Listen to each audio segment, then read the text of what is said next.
दोस्तों अक्सर हम सोचते हैं कि ताकत के लिए काजू बादाम खाने चाहिए, चिकन मटन होना चाहिए, बड़े बड़े गीजा होनी चाहिए, तब जाकर ताकत आती है या जिस्म मजबूत बनता है। लेकिन आज हम आपको हजरत अली रजी अल्लाह ताला अन्हु की ताकत के बारे में एक ऐसा वाक्य बताने वाले हैं जिनके घर में अक्सर फौंके होते थे, जो 3-3 दिन लगातार रोजे रखते थे और फिर पानी पीकर इफ्तार किया करते थे। मगर फिर भी इनकी ताकत के बारे में जानकर आप सब लोग हैरान हो जाओगे, इसलिए आप इस वीडियो को आखिर तक जरूर देखें और मेहरबानी करके शेयर भी कर दें ताकि और भी लोगों तक ये वीडियो पहुंच जाए।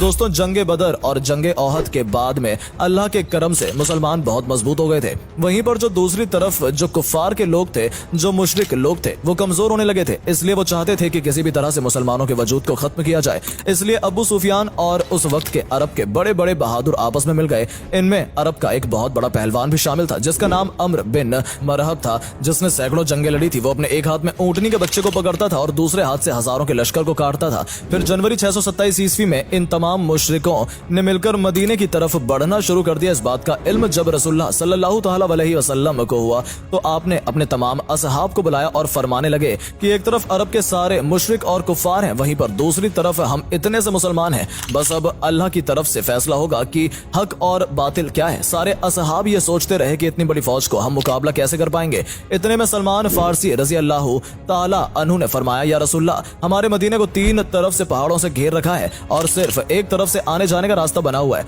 अगर हम उस रास्ते पर एक बड़ा सा गड्ढा खोद देते हैं तो फिर कोई कुफ्फार खुले तौर पर मदीना पर हमला नहीं कर सकेंगे। इस बात को सबने बेहतर समझा और फिर सब लोग गड्ढा खोदने में लग गए। फिर 6 दिनों तक तमाम मुसलमान लगातार गड्ढा खोदते रहे। बिलाखिर मदीना की हिफाजत के लिए 5.5 किलोमीटर लंबी, 4.5 मीटर गहरी और 9 मीटर चौड़ी एक गड्ढा खोदी गई। और फिर जैसे अबू सुफियान, अम्र बिन मरहब और अरब के बड़े बड़े बहादुर मदीने के करीब आए तो उन्होंने देखा कि मदीने के बाहर एक बहुत बड़ा गड्ढा खुदा हुआ है। यह देखकर वो हैरान हुए और सोचने लगे कि इन लोगों ने आखिर इतना बड़ा गड्ढा खोदा कैसे है और अब हम मदीने पर हमला कैसे करेंगे। उसके बाद 6 हफ्तों तक मदीने से बाहर बैठे रहे। फिर अम्र बिन मरहम ने कहा कि ये तो मेरी तौहीन है। इतना कहते हुए उसने अपने घोड़ों को उस गड्ढे में उतार दिया और जैसे जैसे करके उसने गड्ढे को पार किया और मदीने में पहुंच गया। फिर चीख चीख कर कहने लगा, ऐ मुसलमानों, झूठे खुदा के दावे करने वालों, अगर हिम्मत है तो आकर मुझसे लड़ो या फिर मेरे हाथों मारे जाओ। ये सुनकर सारे मुसलमानों ने अपनी नजरें झुका ली और खामोश हो गए। इतने में हजरत अली रजी अल्लाह ताला खड़े हुए और कहने लगे, या रसूलुल्लाह, आप मुझे इजाजत दीजिए, मैं जाऊंगा। तो आपने फरमाया, ए अली, बैठ जाओ,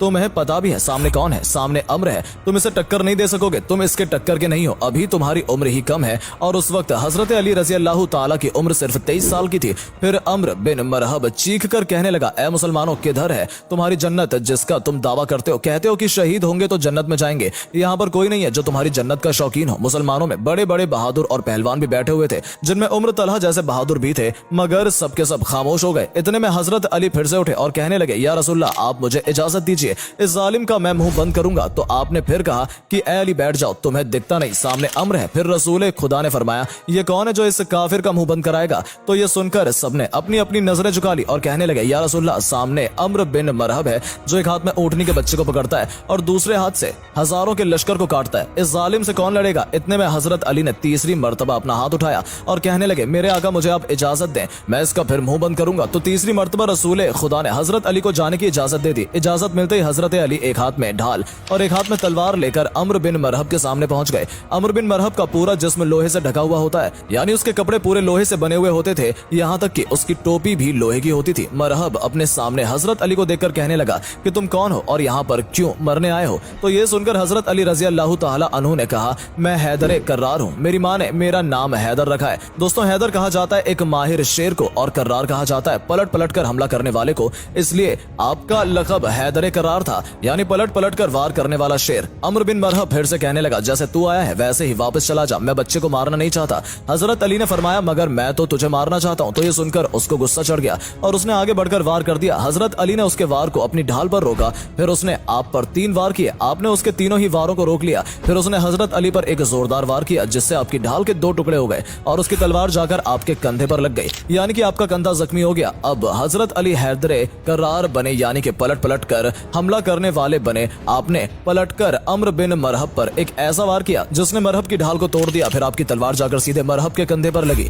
मरहब के लोहे के कपड़ों को चीरते हुए आपकी तलवार ऊपर से नीचे गई, यानी कि आपकी तलवार ने जिस्म के 2 हिस्से कर दिए। उसकी लाश पर पांव रखा और कहने लगे, तुम मुझसे क्या मुकाबला करोगे? पत्थर का पुजारी और मैं हूँ रब ए मोहम्मद का गुलाम। दोस्तों, उसके बाद रसूल खुदा अपने कुछ सहाबे इकराम के साथ यहूदियों के बड़े किले पर पहुंचे। यहूदी उस उस किले में रहकर मुसलमानों के खिलाफ साजिश रचा करते थे। आपका काफिला यहूदियों के किले के पास 7 दिनों तक रुका और सुबह लड़ाई होती और शाम को खत्म हो जाती, लेकिन कोई नतीजा नहीं निकल रहा था। यह देखकर अल्लाह के रसूल ने अगले दिन अपने सारे असहाब को जमा किया और इरशाद फरमाया कि कल की सुबह मैं ये इस्लामी परचम उसके हाथ में दूंगा जिसे अल्लाह और अल्लाह के रसूल खूब मोहब्बत करते हैं और वो भी अल्लाह और उसके रसूल से मोहब्बत करता है। यह सुनकर सारे सहाबाए इकराम रात भर सो न सके। वो इसी सोच में थे कि सुबह ये इस्लामी परचम किसके हाथों में होगा। उसके बाद सुबह हुई, सबके सब जमा हुए। रसूल खुदा ने मजमे पर एक नजर डाली, आपको उसमें हजरत अली नजर नहीं आए। तो ये देखकर आपने पूछा कि अली कहाँ है। उनमें से किसी ने कहा, या रसूलल्लाह, अली की आंखों में जलन हो रही है, वो बीमार हैं। ये सुनकर रसूल खुदा ने फरमाया कि अली को बुलाओ। फिर हजरत अली उसी हालत में रसूल खुदा के पास आए।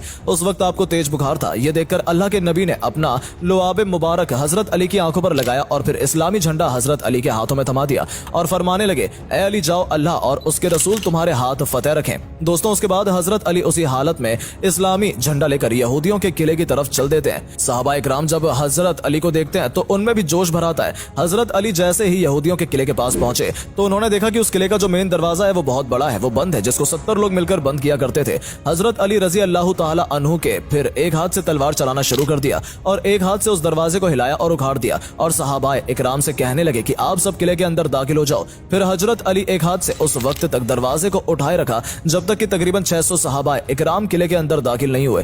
फिर जब सारे सहाबाए इकराम किले के अंदर दाखिल हो गए तो फिर हजरत अली ने उस दरवाजे को इतनी जोर से दूर फेंका कि कई गज दूर जाकर गिरा। तो दोस्तों, जिसकी ताकत 70 लोगों के बराबर थी वो हजरत मौला अली रजी अल्लाह ताला अन्हु थे। इसलिए तो हम अपने मुसलमान भाइयों बहनों को ये सिखाते हैं कि कभी कोई वजन चीज ना उठे तो या अली कहकर उठा लिया करो, क्योंकि या अली कहने से बाजू में तुम्हारे दम होगा मगर कुव्वते हैदरी तुम पर आ जाएगी। दोस्तों, उम्मीद है आपको आज का ये वाकया बहुत पसंद आया होगा।